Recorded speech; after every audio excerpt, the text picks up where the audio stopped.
Hey guys, my name is Bryce, and in this video, I'm going to be showing you how to upload files to StorageLink via the API.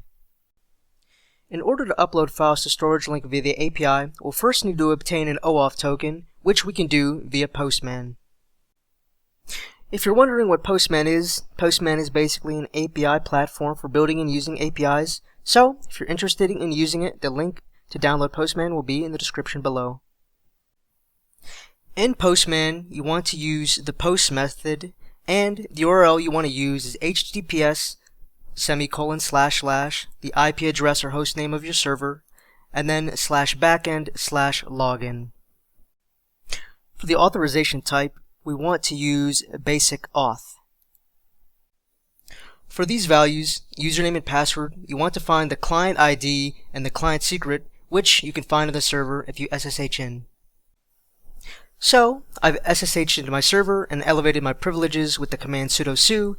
Then, to get the value you want, you can do cat opt/swift gateway application properties. Then, the two values you want are the client ID and the client secret. So, I will copy the client ID, put this for the username, and then I will also do the same for the secret. Now that we have the client ID and client secret, the next thing we want to do is to go back to Postman and go to the body tab. Here we want to select the xwww form URL encoded method, and the first key we want to add is grant_type. Then we can add another key for username and a final key for password. For the grant type, this value will just be password. For the username and password, this will be using the username and password of your web admin user. So I have my user here, admin. I will input my username and password. And if we click send, this should generate our OAuth token, as you can see below.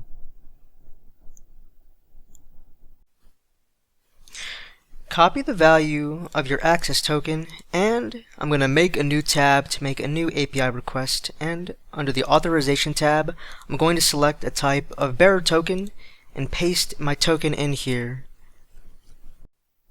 For the actual URL, you want to use a method of post, and the exact URL will be https:// the IP address or host name of your server /backend/1.0.0/file system. Now that we've configured the URL, the last step is to go to the body tab and select a method of form data.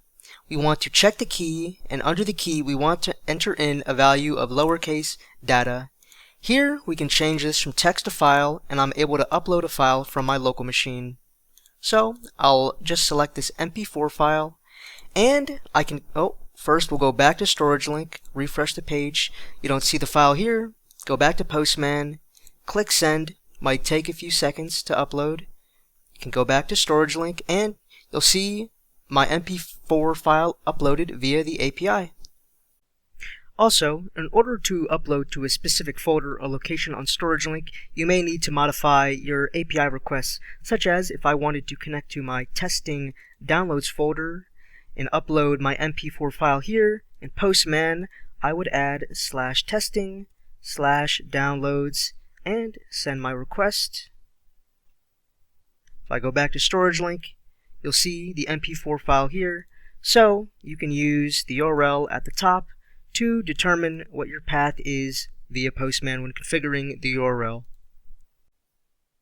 Additionally, if you wanted a step-by-step guide of how to do this, we also have a knowledge base article going through the process of how to upload files via the API. So you'll have all the exact commands here, our specific API documentation, basically everything you need to do this process in written instructions. So we'll have the link to this documentation in the description of the video. And that's all for this video. If you haven't already, please check out our other StorageLink and SFP Gateway related videos and content, and as always, have a splendid day.